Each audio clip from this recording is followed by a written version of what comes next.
What's going on, guys, and welcome back to the channel. Today is part 5. It's probably going to be the last video on the budget build as far as the building itself because it runs.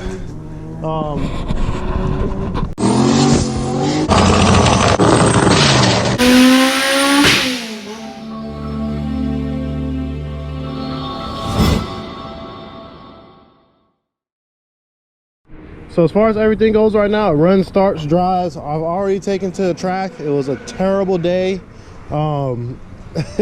First, the VTEC wouldn't work, so I got the VTEC working. Well, let me backtrack. So getting the motor to actually run right was hell. When I first started it up, it was off time, so I put it back on time. Then after I got it on time, the number 1 coil pack wasn't getting the signal, so I jumped a wire straight from the coil pack signal wire to the wire on the I jumped a wire from the coil pack signal to the ECU. Boom, car started, running on all 4 cylinders. It was fine. So then I had to plug this vacuum leak up that I had right here, get the idle right. I made a little ghetto throttle cable bracket, and then this bottom coolant neck wanted to leak, so I had to rig something up to it so it can stop leaking. Don't ever buy that K motor billet water neck. It's trash. Product tested, that's what I'm here for. Swap harness works, throttle body works, everything that's pretty much knockoff still works. And then when I got to the track, went to go make my first hit, I realized car doesn't have VTEC in first gear. It felt pretty good in a burnout box, but I'm not the type of person that sits on the limiter in a burnout box, so I wouldn't know if it would have went all the way to the limiter in the burnout box or not. But it has no 2-step. So because there's no speed sensor, because this ECU reads a different speed sensor signal than the transmission, so I have to get a speed sensor converter from K-Tune or find another budget way of doing it. I think that you can use a Dakota digital one, which is probably cheaper than 150 bucks. But so went to stage, I got up in RPM, I held it at like 6,000, it felt fine there, and then I left, and then the car just pretty much fell on its face. It should rotate these tires over, which are 23.5s in first gear, but it didn't. So I left. I could feel the car didn't have VTEC. So once I felt that the car didn't have VTEC, I pretty much just coasted down the track. If you guys watch John's channel, you probably already seen it at the track, like I said before, and it was a terrible time.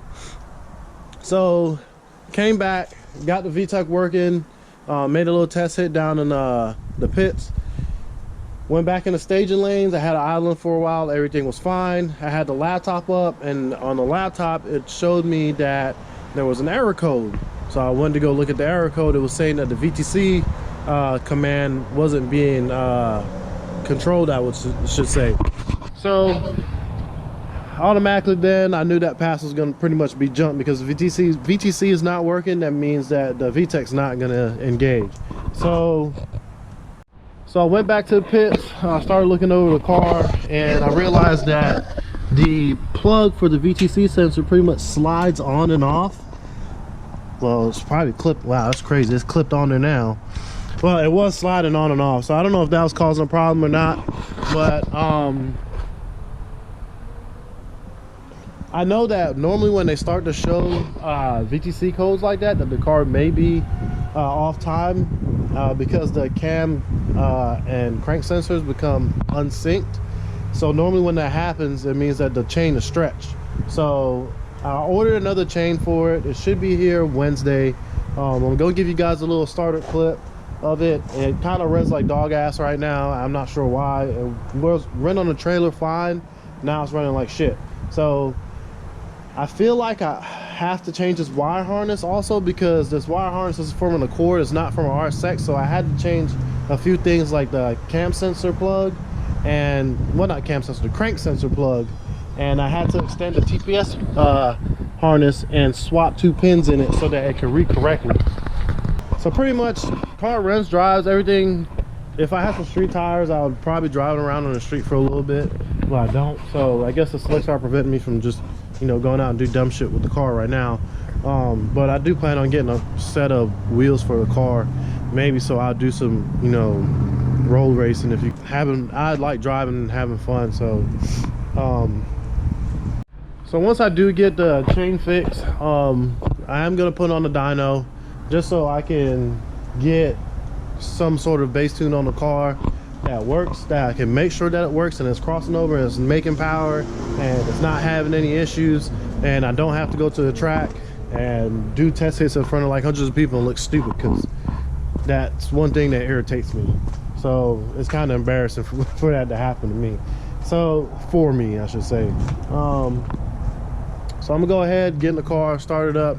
Y'all can hear idle, it makes no noise, doesn't knock, has 85 pounds of oil pressure at idle, and when you're driving it, it has like another 80 to 85 pounds of oil pressure.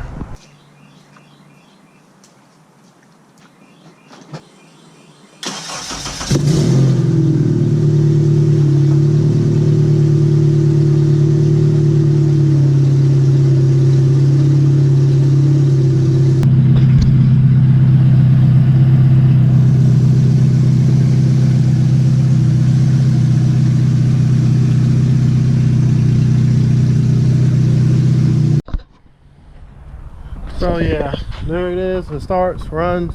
We'll do a little drive, but it's, like I said, it's running like shit right now. I'm not sure why. I did get the drag suspension on the car. I didn't take, I gotta stop saying I didn't take any footage of putting it on there. And if y'all don't know what the new name of the car is, because John inspired it, it is Heavy Flow. Don't ask me how I keep getting these Texas tags, because I'm not gonna tell you. But pretty much the car is about done. I got to put side skirt back on because I was in a rush the other day. Like I said, like the caliper, I forgot to put pads in the caliper on one side, and went to go push the brake and the piston popped out, so I had to get a new caliper. The old caliper's right here. I gotta go get a new one, and well, I gotta return this one as a core, I should say. And what else happened? Oh, the wheels were touching the calipers too on one side, but it wasn't touching the other side because the brake pads weren't in on this side. So on this side, on the driver's side, the pads were in it, so it was pushing the caliper against the wheel so it wouldn't move. And me and Joey was trying to push it like idiots until we realized that the wheels were touching the calipers. So I ended up having to get wheel spacers for that, which I'm not a fan of. I hate running wheel spacers. So I'm not sure if I'm gonna convert this to like a DX brake setup, or I don't want to pull these hubs back out because I just put them in there to put wheel bearings in it. So if I pull them back out, it's gonna damage the wheel bearing, and I'm gonna put wheel bearings back in it again. So I got to figure out what I'm gonna do about that. I'll probably just grind down the back of the hub and just knock the old studs out and knock new extended studs in it. But I'll try to get some more footage on the car later on once I get some more time to work on it. Right now I have 1, 2, 3, 4, 5, about 6 cars that I got to get out in like the next 2 weeks. Plus I need to do some content on the G35, so I have some stuff coming for it. So once this build series is over, we'll hop back on the G35, and we'll try to get that rolling, because like I said before, I got that race at the end of April that I'm trying to at least go to the track at least once or twice before I go to that event, just to make sure the car is ironed out before then. Still have to get a cage. I ordered a seat, it's on the way. I have the fuel pump, the fuel cell. I'm pretty much gonna have the car wired.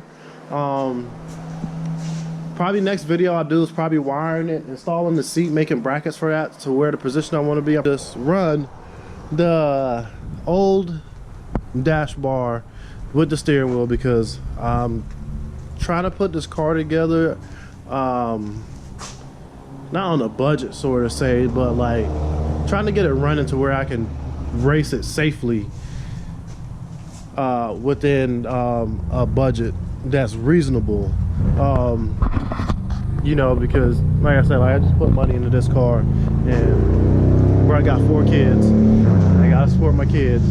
This coronavirus bullshit going on, God knows when the economy is gonna get back to normal. So God, these assholes keep putting stickers all over my car. I guess Wes found out the stickers I put on his car. He put a block sticker on my car, and he put a Honda sticker on my tail light, but I did put a bunch of Honda stickers on his car too, so I'm about to go sticker it back up. But anyway, as always, comment, like, share, subscribe, and I'll see you guys in the next upload.